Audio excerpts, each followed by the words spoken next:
আসসালামু আলাইকুম। এটিএন বাংলা সংবাদে সবাইকে স্বাগত জানাচ্ছি। আমি সুমনা ঘোষ। বৈষম্য বিরোধী ছাত্র আন্দোলনে আহত 12 বছরের কিশোর মোহাম্মদ আরাফাতের নামাজে জানাজা সম্পন্ন হয়েছে। কেন্দ্রীয় শহীদ মিনারে ছাত্র আন্দোলনে নিহত আরাফাতের জানাজায় অংশ নেন তথ্য উপদেষ্টা নাহিদ ইসলাম, প্রেস সচিব শফিকুল আলম, নাগরিক কমিটির মুখ্য সংগঠক সার্জিজ আলম, দৈনিক আমার দেশ পত্রিকার সম্পাদক মাহমুদুর রহমান সহ বৈষম্য বিরোধী ছাত্র আন্দোলনের নেতা কর্মীরা। গতকাল রাতে রাজধানী সিএমএইচে চিকিৎসাধীন অবস্থায় তার মৃত্যু হয়। গত 1 মাস ধরেই তার শারীরিক অবস্থার অবনতি হতে থাকে। উন্নত চিকিৎসার জন্য আগামীকাল আরাফাতকে এয়ার অ্যাম্বুলেন্সে করে বিদেশে পাঠানোর কথা ছিল। ছিনতাই রোধে বিশেষ অভিযানের প্রথম দিনেই রাজধানী থেকে 93 জন পেশাদার ছিনতাইকারীদের গ্রেফতার করেছে ডিএমপি। এর মধ্যে সবচেয়ে বেশি লালবাগ ও কামরাঙ্গীরচর এলাকা থেকে 26 জনকে গ্রেফতার করা হয়েছে। মিন্টো রোডে মিডিয়া সেন্টারের সংবাদ সম্মেলনে এই তথ্য জানান ডিএমপির অতিরিক্ত police commissioner SN Mohammad Nazrul Islam. তিনি বলেন, ঢাকাবাসীর নিরাপত্তায় ছিনতাইকারীদের চিহ্নিত করে আইনের আওতায় আনা হচ্ছে।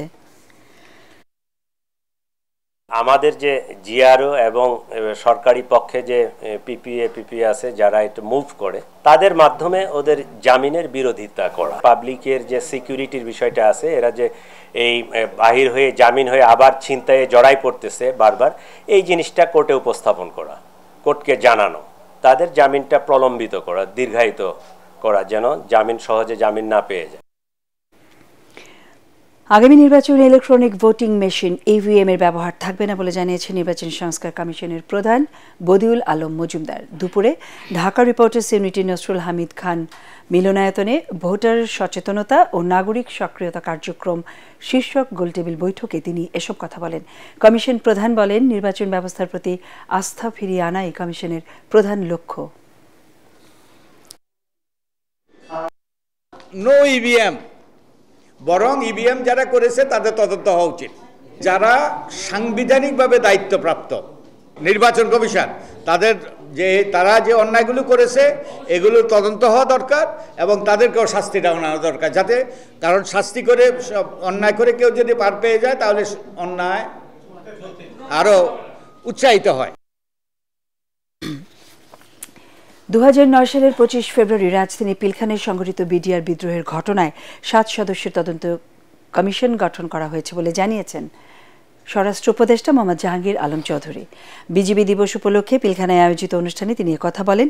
তিনি বলেন, রোহিঙ্গা অনুপ্রবেশ ঠেকাতে নীতিগত অবস্থানের কোনো পরিবর্তন আসেনি জানিয়ে উপদেষ্টা বলেন, 2 মাসে নয়, গত 2 বছরের মধ্যে 60,000 রোহিঙ্গা প্রবেশ করেছে। এছাড়া খেতাবপ্রাপ্ত বীর মুক্তিযোদ্ধা ও পরিবারবর্গের সম্বর্ধনা প্রদান করে বাহিনীটি।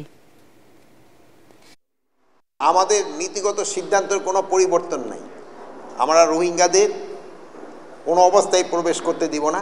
তারপরেও যারা, ওই যে আপনি একটা বললেন সংখ্যা ঘুরে গেলে, ওইটা হয়তো মানবিক দিক বিবেচনা করে আমরা হয়তো তাদের, যেহেতু ওই এলাকায় যুদ্ধ হচ্ছে, তাকে পাঠানো যায় নাই, বাট আমরা ম্যাক্সিমামে কিন্তু পাঠাই দিছি। যে আপনারা যেটার জন্য সব সময় চেয়েছেন যে বিডিআর পুরনো একটা কমিশন করার জন্য, এই কমিশনটা আমাদের মাননীয় প্রধান উপদেষ্টা উনি সিগনেচার করে দিয়েছেন। 4 মাসেও প্রশাসনে বিশৃঙ্খলা ও আইনশৃঙ্খলা পরিস্থিতি নিয়ন্ত্রণে আনতে না পারায় অন্তর্বর্তী সরকারের ভূমিকা নিয়ে জনমনে নানা প্রশ্ন দেখা দিয়েছে বলে অভিযোগ করেছেন বিএনপির সিনিয়র যুগ্ম মহাসচিব রুহুল কবির রিজভী। বিএনপি চেয়ারপারসন বেগম খালেদা জিয়ার রোগ মুক্তি কামনায় নয়াপল্টনে মুক্তিযোদ্ধা দলের মিলাদ ও দোয়া মাহফিলে তিনি এই অভিযোগ করেন। সরকারের কয়েকজন উপদেষ্টার বক্তব্যের সমালোচনা করে রিজভী আরও বলেন, সংস্কারের নামে মানুষকে দীর্ঘদিন ভোট বঞ্চিত রাখা গ্রহণযোগ্য হবে না। ভারতের সহায়তায় শেখ হাসিনা সেদেশে বসে বাংলাদেশের বিরুদ্ধে নানা ষড়যন্ত্র করছেন বলেও অভিযোগ করেন তিনি। বাংলাদেশের মানুষ কোনো দেশের তাবেদারি মেনে নেবে না বলেও হুঁশিয়ারি দেন রিজভী।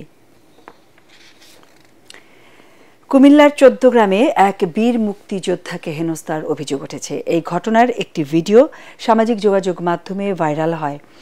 গতকাল 14 গ্রামের কুলিয়ারা প্রাথমিক বিদ্যালয়ের সামনে এই ঘটনা ঘটে।